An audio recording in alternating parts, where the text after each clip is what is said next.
Á hverjum miðvikudegi eru haldin pólsk kvikmyndakvöld í Veröldhúsi Vigdísar, þar sem sýndar eru kvikmyndir sem hafa tengingu við Pólland. Þessi kvöld eru hluti af námskeiði í pólskum fræðum en eru opin öllum sem hafa áhuga. Pólsku kvikmyndakvöldin bjóða upp á einstakt tækifæri til að kynnast Póllandi gegnum kvikmyndalistana. Tilgangurinn er að veita nemendum og áhugafólki innsýn í pólsks samfélags- og menningamál á 20. og 21. öldinni, auk þess að kynna pólska menningu og kvikmyndir.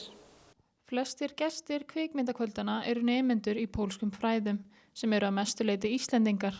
En einnig hafa margir pólskir gestir mætt. Þeir koma gjarnan með vini eða fjölskyldu til að njóta kvikmyndana saman.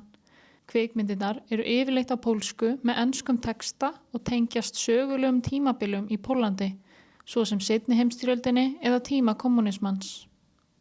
Kvikmyndakvöldin munu fara fram næstum alla miðvikudaga út önnina eða þangað til í apríl.